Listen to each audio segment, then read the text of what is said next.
Good afternoon, everyone. Just to reintroduce myself, you can call me Nopphol, yeah, so you don't need the doctor in front of it. And I'm really not used to seeing my face on the screen, so I apologize if my concentration shifts a little bit. All right, so the title of my talk is Institutional Setting and Policy Changes that Enable Thailand to Achieve Universal Health Coverage. And I've asked around a little bit, and I understand that the audience consists of some policymakers as well as academics, and I'm sure that you've probably heard about Thailand Universal Health Coverage before. So allow me to basically discuss the path towards universal health coverage in Thailand in a little bit more detail. Yeah. So, the point. There you go. So basically, what I'm actually trying to do right now is to provide you with a little bit of a history as to how we achieved universal health coverage in the first place. And I would make an argument that we actually got universal health coverage because of two components. The first one was the opportunity, meaning that we got lucky. Right, and I'm not going to lie, getting universal health coverage in pretty much any country requires a little bit of political opportunities and political maneuvering. The second component of how we actually achieved universal health coverage was basically the preparation. So there was a little bit of luck and a little bit of preparation, and in combination, that's how we got universal health coverage. I would basically section my talk into four different components. All right, so the first next slide, please. Sorry, yeah, all right. So the first component is the fact that I would basically provide a little bit of a background as to universal health coverage in Thailand, so you understand it a little bit better. And then I would discuss the healthcare institutions and the historical development of healthcare institutions in Thailand over the past 40, 50 years. And then I would discuss the political opportunities in Thailand as well. And I'll conclude as to how we achieved universal health coverage through my thesis, which was the fact that we had a combination of opportunity and preparation. Next slide, please. All right, so let's talk about the landscape first. Yes, so I'll provide you with a little bit of a understanding as to what the Thai universal health coverage looks like. Okay. Next slide. Yeah. All right. So if you look at the chart, this is basically the historical path of universal health coverage in Thailand. We sort of mapped this against the GNI, the gross national income. The very first public health insurance that we got was basically in 1975, and that was for the poor. Yeah, in order for you to basically be eligible for that medical welfare scheme, you had to be identified as poor. Right? So the government would basically just send around people and provided instruction for hospital staff to identify the poor, in which case you get the treatment for free. This is completely tax-based. Right? The second coverage that we got was basically in 1978, and that was a civil servant medical benefit scheme. This covers civil servants, their families, the two generations, parents, as well as children. Right? The third coverage that we had was basically in 1983, and that was called Voluntary Health Card Scheme.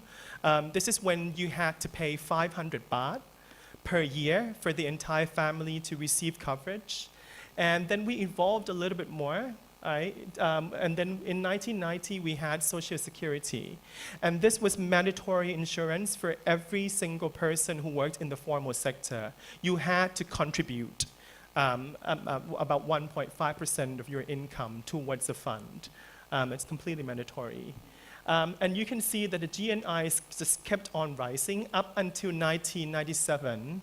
I see there are a lot of young faces here, so I would imagine that you've all been born in 1997. But in 1997, there was a Tom Yam Goong crisis, or the Asian financial crisis. And then we had the depression, so the GNI just dropped down really suddenly. However, in 2002, we achieved universal health coverage anyway. So I guess, next slide, please. All right. So I guess you could see in 2001, the total coverage was basically only 71%, just down below. In 2003, we scaled up to 95. Right now, we have 100%. Yeah? On the official statistics, it's basically, they say it's 99.9, but that was basically because there were some people who were in transition. Yeah? Next slide, please. All right, so altogether, let me do a quick recap here. Right now, we achieved universal coverage in 2002. All right, next. All right, and the universal health coverage in Thailand was composed of 3 different funds. We had multiple payer system. We had the system for social security, we had the system for a civil servant medical benefit scheme, and then we had what was known as the universal health coverage scheme, or the 30 baht scheme in Thailand, where 30 baht referred to the co-payment. All right. Then you should ask 2 questions. First of all, were we ready in 2002? So that would be a pretty good question to ask. And the second question would be whether or not what happened in 2001 that made UHC possible in the first place. Next slide.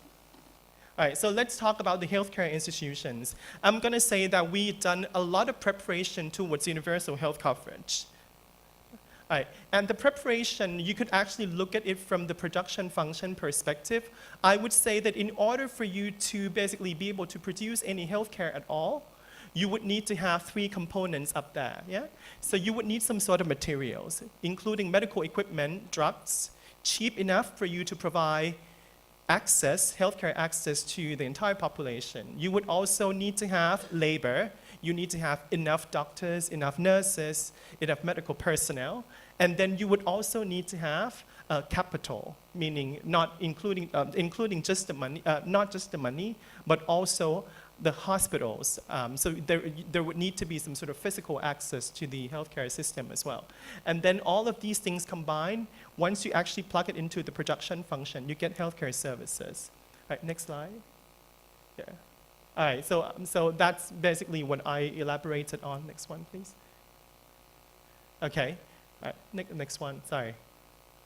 Okay, there you go. So let's see what the process looked like. All right, in the grander scheme of things, we basically had in 1937, that was 65 years before universal health coverage. We achieved universal health coverage in 2002.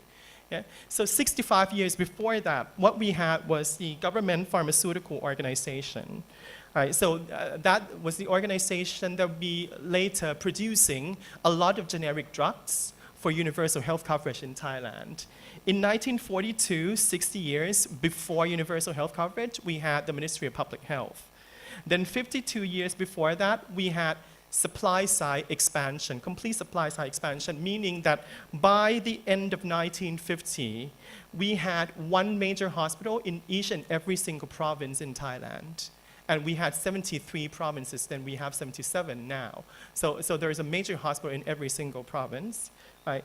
In the 1960s, what we did was we did the National Health Plan. Yeah, so that's basically providing guidelines for investment in Thailand and how we would actually be using government budget in order to make sure that we have enough supply for the demand of healthcare.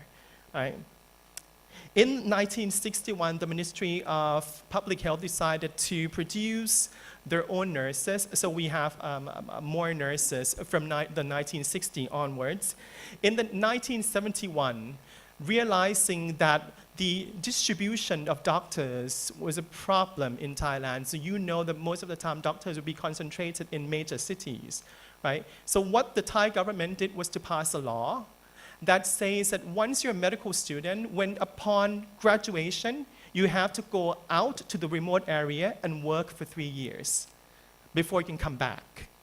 Otherwise, you have to pay a fine. Right? So that's how we make sure that the rural-urban divide is getting minimized. Next one, please. All right. And in the 1975, what we did was we engaged the local people. We know that a lot of local people, they actually have some understanding of the medical benefits. So what we did was we trained them. So we got village health volunteers, and then we also make sure that we provide an incentive for doctors to stay in rural areas as well. So if you are a doctor and you work full-time in the rural area, after the 3 years of compulsory service, you get top up. You get additional money. That's called the hardship allowance. Hardship meaning that you're away from all the pubs and the clubs and all the fancy restaurants. Yes, because you have to work in the remote area, we pay you a little bit more. Altogether, doctors in rural areas actually earn more if they work in the public sector only. Yeah? In 1994, so we basically produced a project that allowed us to basically bring in students from remote areas to come receive medical education. And what we then did was to basically provide them with scholarship and ask them in return for the fact that they would go back home and work. Because we know that if you have medical students from Bangkok, and if you ask them to actually go outside and work permanently in rural areas, they're going to say no. Because that's not their homes, yeah? So that's probably the same thing here. So we basically just get students, good students, from outside of Bangkok and then come and receive the medical education in Bangkok. All right. And then later in 1986 to 1996, we had a decade of health center development. So we had major hospitals in each and every single province. And now, right now, in the sub-district, the smallest, about 5,000 people catchment area, we built up primary healthcare center in each and every single sub-district. And by then, because we had already also experiences with prepayment scheme, health insurance schemes, and we also established from the 1990s onwards, we also established research centers in order for us to make sure that the production process went smoothly from then on, and we also make sure that, that we would be able to provide health at low cost. Right, next. And that's basically the trend. You can see that hospitals is completely going up. Doctor and nurses also go up as well. Next one, please. All right, just to do a quick recap.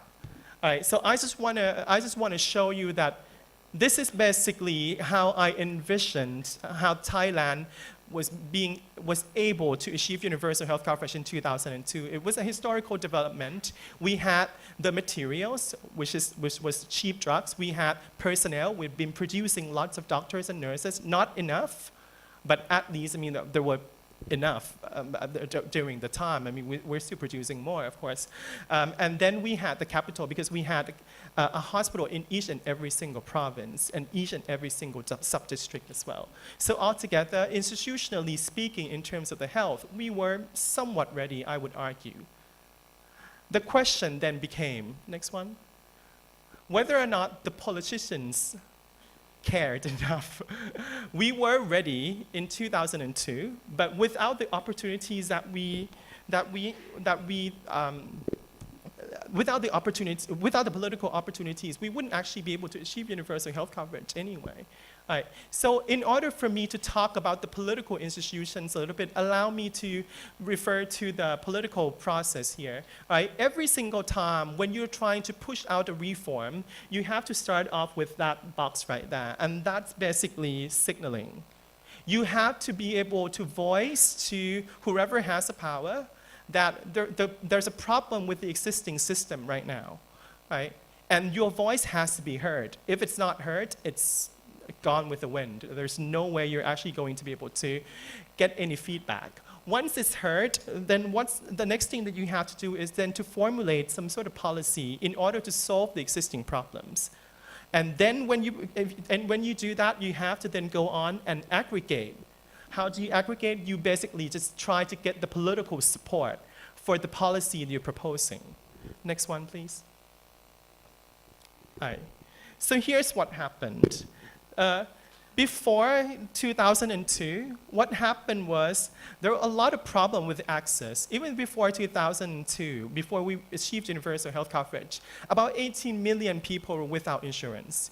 Yeah, so there was a lack of insurance coverage then. There was also still the urban-rural divide. Even though we passed a law that would make the doctors stay outside of Bangkok for 3 years, there was still a huge concentration Because all these freshly graduated medical doctors, what they would do is they would be willing to pay the fine, because they know that if they have private practice, they will be able to recover the cost anyway.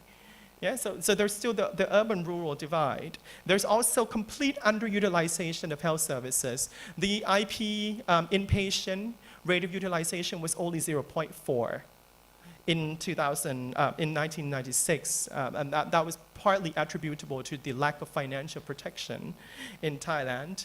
And there's also an abuse of the system. This is known as the low-income card scheme.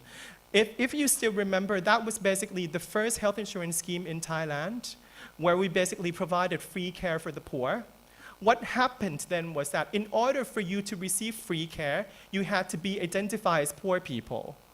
How would you be identified? You would have to be identified by hospital staff, and that was completely degrading to actually go to the hospital and tell people that you're poor. Right? I don't know if there's a face-saving culture in the country that made it very difficult. And in fact, a lot of rich people with political connections, they decided to pretend to be poor. So you would have a situation with the poor pretending to be not poor and the rich pretending to be poor in order for them to receive the benefits. So that was complete abuse of the system. In fact, about 72% of the poor in the country at the time did not actually receive free care at all. We conducted the study about 5 years after the implementation. All right, next slide. So, and in Thailand then, just to provide you with a little bit of a brief background of the environment. So you could see that in Thailand, there was already some sort of momentum. We knew there were problems with the health system. But no one in powers anyway, they didn't really care too much. All right, so we actually had to build up the political movement. The political movement was built up in 1993 when we had a discussion with the World Bank about universal health coverage in the first place. And then we actually had momentum for reform. We had a sequence of military governments. In 1992, there was an uprising against the military government that made people really sick of the politicians. Yeah? And in 1997, there was also an economic crisis, and that means that there has to be some sort of a reform in terms of the economy as well. All right? And so in October 1997, what happened was we had to pass the constitution, a new constitution, and that new constitution would allow the public to be engaged in the policy-making process, providing them with opportunities after opportunities to basically engage in public policy-making. And you could see that Clause 52 of the institution says that we would need universal health coverage. So the people spoke through the Constitution. Next slide, please. All right, and here's what happened. There's a lot of political maneuvering. This person here, who looks like the doctor the most in the photo. All right, so this is Dr. Seungwon Nitiyarampong, the person on the right of the slide. So he basically approached two politicians, two political leaders. Right? The first one was basically Dr. Mr. Chulalongkorn Pai, who was the prime minister in 1998 to 2001. He was basically the one who steered Thailand out of economic depression. So what happened was when Dr. Seungwon basically approached the then prime minister about universal health coverage, realizing that Thailand was just coming out of economic depression, of course Chulalongkorn Pai would say no. Because universal health coverage required a lot of money. And he was basically very big at cutting government budgets. Yeah? So the next person he went to would then be Thaksin Shinawatra, who was a leader of the Thai Rak Thai party, who was coming in contention in the electoral race, and then he said yes. Of course, why? Because he was a tycoon, absolutely no political background in 2001. And what he did was he actually wanted to have a manifesto, an electoral manifesto that would allow him to win the election. And universal health coverage was very sexy. All right, next slide. All right, so there we go. From the 1999 all the way to 2000, guess who won? Thaksin Shinawatra won. And there we got the universal health coverage because we had the policy in the first place. The universal health coverage then was called the 30 baht scheme, yeah? 30 baht referring to the co-payment that you had to pay for each episode of illness. So that's an equivalent of $1, $1 US. And so every single time you go to the hospital, you pay $1, and then you get all the treatment, regardless of whether it was outpatient or inpatient. Yeah? Next one. And the implementation was taken into 4 different stages. We piloted with 6 provinces first, and then 15, and then altogether we rolled out. Right, next one. Together, we had about the entire process from start to finish, from non-universal coverage to universal coverage, took about 2 years. Yeah? And we had the legislation to back up, to legitimize universal health coverage as well. Next one, please. All right. And here's what I actually wanted to highlight. Of course, there would be some opposition towards universal health coverage in Thailand, and if you look at the middle, yeah? So the opposition here is basically just, of course, the Democrat Party, and that was basically the previous prime minister. And they would say that universal health coverage was completely fiscally irresponsible. But because the Thai Rak Thai Party won a majority, a landslide victory in the election, they couldn't say anything because, I mean, even though they thought it was fiscally irresponsible, they wouldn't be able to actually implement sort of any grand opposition. Next one, please. So overall, I would say that, next one, all right. So overall, I would say that universal health coverage, in addition to the preparation that we had, we also had opportunities, political opportunities as well. The 1997 crisis provided a lot of momentum. People were very poor then because the GDP just went down completely, very abruptly. They wanted some sort of safety net. Universal health coverage provided it. All right? So I would argue it's basically a combination of preparation and opportunities. Just to quickly conclude, next one, sorry. All right, just to quickly conclude, I would say that it's basically a combination of 2 sets of institutions. You have to be able to prepare the healthcare institutions correctly, and then you would actually, meaning that you have to be ready for the provision of coverage you're proposing, and there has to be some sort of luck involved in the process as well. So I end my talk here, and I will welcome any questions. Thank you. Thank you very much, Dr. Nopphol.